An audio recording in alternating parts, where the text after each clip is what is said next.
What's it like being a minister, and what's it like being an MP, and what are the differences? Yeah. I mean, how much of your time can you spend with your constituents? How much time do you have to spend in committees? How much work is there that's complicated and not necessarily fun? I'm just curious about what a day in the life of an MP or a minister. Well, I think most ministers are MPs. Some are members of the House of Lords. So you become an MP before you become a minister in almost all cases. And it's a bit like doing two jobs because the ministerial role is, most ministerial roles, for all ministerial roles, are very substantial jobs, as well as being the job of the local MP, for me, for Chelsea and Fulham. So it's a bit like trying to squeeze in 2 working days into one. You've got to make yourself very, very well organised. You've got the advantage of being a minister. As an MP, you generally have 3 or 4 staff working for you who are very good, but it's still only 3 or 4 staff. As a minister, you've suddenly got thousands of people working for you. So most recently, I was a minister at the Department for International Trade, and that has about 3,000 people worldwide working for it. So that makes a big difference. But I would say the key thing is managing your time well, and you've got all these competing pressures on your time. You know, that's even before you mention friends, family, any other sort of commitments that you've got. Everyone's always trying to get a chunk out of you in terms of your time and your life. But that's what people do. You know, that's part of what being a minister is all about. I wouldn't want to change that. I think it's helpful that government ministers do have constituencies. It does make you more in touch with people than would otherwise be the case if you weren't representing a constituency at the same time. And do you find it's difficult sometimes to apportion your time to the right things, or even to find enough? Do you sleep when you're a minister? Yeah, well, it's you always kind of getting the feeling you're trying to squeeze in 3 days into one. You know, you're trying to. I've got children aged 12 and 11, and trying to squeeze in time with them, squeeze in time with Mrs. Hands, the ministerial job, the MP job, let alone anything else you might want to do as well. You know, read a book. Right, be a human being. Be a human being. So it is kind of like trying to squeeze all these things into one, and you end up doing probably like 4 or 5 jobs, none of which you really doing as much time as you would ever want to put into that aspect of your life. And almost more so if you're Minister of the Department of International Trade, because you also have to travel a lot then. Yeah, so travel is obviously a huge part of that role. I was in South Africa, for example, back in April.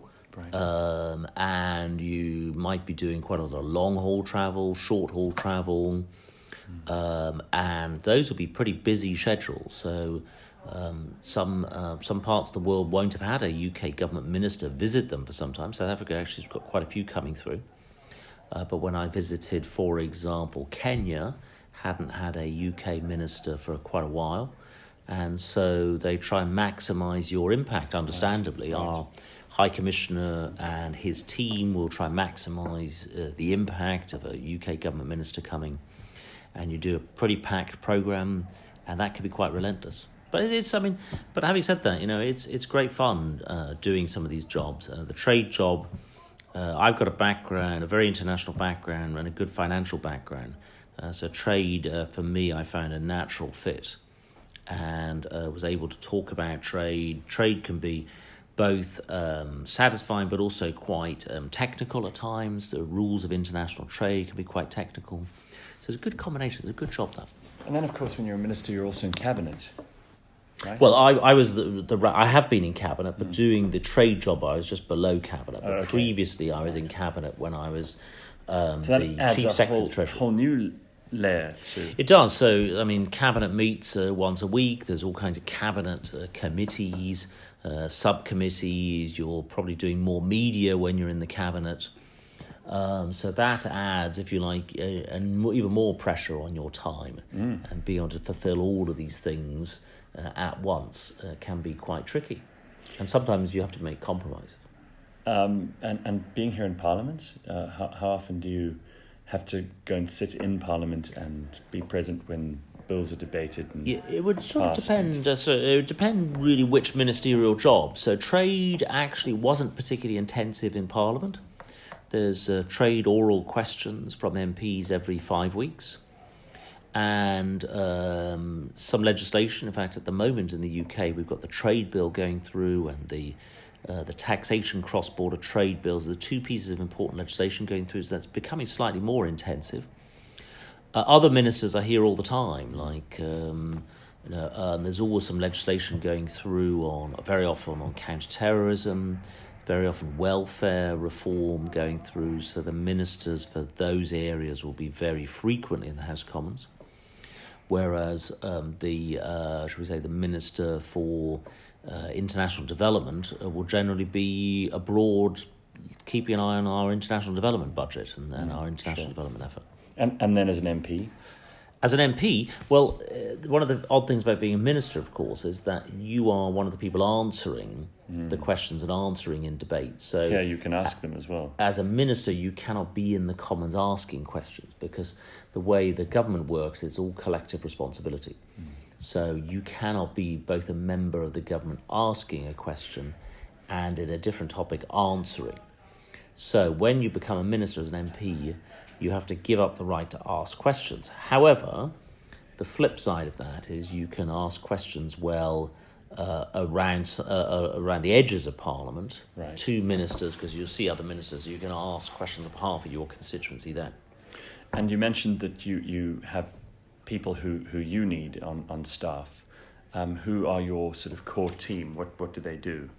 Well, as an MP, MPs in this country have typically 3 or 4 members of staff, and they will look after anything you're doing in Parliament. They'll look after constituency casework or constituency issues. We already talked about Heathrow Airport as being a big constituency issue in Chelsea and Fulham, but there are other ones, like the state of the Tube in London's big constituency issue, and other things. So you've got a small team here in Parliament. As a minister, you've got a private office who work directly for the minister. That would normally be about 6 or 7 people. And then you've got the whole wider department, which some government departments can be enormous. Yeah. But for the last department I was in, Department of International Trade, was about 3,000. And you spend once a week, you spend time in your constituencies? Well, yeah, although that will, again, vary a little bit. My constituency is very unusual, as Chelsea and Fulham. That is next, close by. It's next door to Parliament. Right. So I can dart in and out of my constituency much more often, which is generally an advantage. If I were an MP for further away, and let's face it, most MPs are further away. London's got 72 of the 650 MPs, then most MPs will return to their constituency, say on a Thursday evening, do a full working day Friday, often a full working day on Saturday, doing different events and so on, and then Sunday or Monday morning make their way back to London for the start of Parliament, 2:30 on Monday. Slightly controversial, but probably you're one of those people who knows how to answer these questions, having been a minister as well. But the complications arising from Brexit and the general business of Parliament and how it might have changed since that referendum? Yeah, well, Brexit is a set of challenges and opportunities for the UK. And that is true whether it's in matters of trade that I was dealing with, whether it's matters of migration, whether it's matters of how we cooperate further with the EU on important issues like counter-terrorism, security, foreign policy. What is our approach to Russia? What is our approach to trade policy towards China? All these things where continued cooperation is desirable, some places essential. So it's dealing with the challenges and maximising the opportunities. Trade is one of the areas where I think there are both. So 43% of British exports at the moment go to the EU. Really important that we maintain trade as frictionless as possible with the EU. The opportunities will be in no longer being part of the EU, being able to have our own independent trade policy and make sure that trade policy suits the UK. At the moment, with the trade policy suiting all 28 members of the EU, that's a lot of compromises thrown in there. And being our own independent trade policy is a huge opportunity. So it is it's a big, huge still political issue in the UK. Brexit dominates our politics, probably will continue to do so for another couple of years, has done for the last 2.5 years. It's slightly all-consuming at times, but I think when thinking from a South African perspective, I think it's an opportunity for the UK to reset our trading relations with South Africa, and obviously future migration policy for the UK. That will be one to keep an eye out for, because where the UK goes after a world of free movement with the EU, where the UK were to take migration policy, that's not been set yet. It's certainly not for me, as I'm not the immigration minister, to set. That'll be one to keep an eye on. All right. Well, that's something I think we should do. And obviously there are good trade relations between South Africa and the UK. Perhaps they could even be improved some more.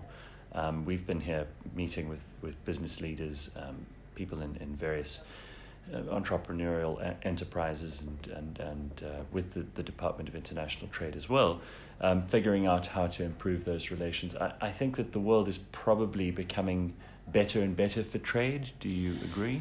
I think it's a bit of both. I think, yes, trade is going up and trade is improving, but there are some threats to worldwide trade.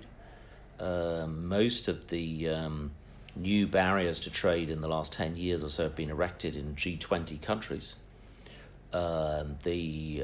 President Trump's recent steel tariffs and his auto tariffs, actually the US has been in some ways moving in that direction for a few years now. We need to make sure that the UK is a strong voice for free trade in the world. I met with South African Trade Minister Rob Davies when I was in Pretoria in April. I think South Africa could be a key ally for free trade, and that'll be something which I think to keep an eye out for. The UK will be reasserting our independent membership of the World Trade Organization, making sure the UK has a strong voice for global free trade. I think South Africa is a country that should be a strong advocate for free trade as well. Well, I thank you for your time, and it's interesting to see Parliament from the inside, and not just from the point of view of so many of us who see it on television every now and then and perhaps visit it as tourists. It obviously is a hive of activity on some days, and on other days you can catch your breath, but it seems that you've got piles and piles of paperwork to get through and lots of people to meet. I'm in the process of moving office at the moment. Oh, are you? But on a Thursday you'll find is typically a slightly quieter day. So the big days here in the House of Commons are really Monday, Tuesday, Wednesday is the biggest day with Prime Minister's questions every week, Wednesday lunchtime UK time. That is probably the biggest day. And Thursday tends to wind down a little bit, and Friday is most normally Parliament's not sitting. Right. And that's when MPs are back in their constituencies. It must be quite exciting to be at this end of politics, making laws. It is changing procedures. I've been things happen. an MP the last 13 years, which these days is a long time in Parliament. Political careers get shorter in the UK. I'm now although I've only been an MP for 13 years, I'm now in the longest 1/3 serving MPs. Really? After just 13 years. The median length of service is now down to about 8 years or so. So you can quite quickly become kind of an experienced older hand at this. But Parliament, having said that, Parliament is right back at the centre of national life in the UK, and there's various reasons for that, not least because Brexit, there's a lot of important laws going through about Brexit, plus, as you'll know and your listeners will know, it's a hung Parliament in Britain at the moment. So every vote is there. There's always an uncertainty around every single vote. The government, though, has only lost one vote since the election. So the government is in a good position. Theresa May is in a good position But that's also a reason why there's a lot more attention to Parliament, is the fact that it's a hung Parliament, there's no overall majority. Well, you're obviously making your contribution with a lot of thought and introspection and research, and making sure that your constituencies are happy, and there are a lot of people to please if you're an MP. Well, and you can never please everybody. No. But the quicker you realise that, is the better, in my experience. If you set out to please everybody all of the time, you would eventually, after a few years, end up pleasing nobody. So you have to take a stand, and votes in Parliament, by definition, force you into either the I lobby or the no lobby, at which point you could be upsetting some people quite a lot. And the records are there forever. And the records are there forever. It's well documented. You can, even watch, as we know, watch Parliament live. You can't watch a division live, oddly enough, but you can see pretty quickly and directly which way your MP has voted, and that is a good thing, because I think MPs need to be accountable. Going back to my resignation, I was very clear that I needed to be accountable. I'd made a clear election pledge. You could hardly get a clearer election pledge than I will vote against this in Parliament. Right. I fulfilled that pledge, and I think that is the right thing to do for MPs, to be accountable. And MPs are not delegates, we are representatives. So it's not like every single issue you would say, my constituents are 51% in favour of this, or whatever it may be. Constituents will send their MP to Parliament to represent them overall. Right. And obviously, by definition, I can't please everybody on every single issue. No, sure. Well, thank you. Thank you for your time. Thank you for being so hospitable to us. And thanks for inviting us to Parliament. Yeah, well, thank you very much indeed. And it's good to see interest in what's going on in the UK Parliament and UK politics. I'm very optimistic about our future, and I think that's going to be a good future as well in UK-South Africa relations. I hope so. Thank you very much. And it's been good. Thank you. Great, thank you.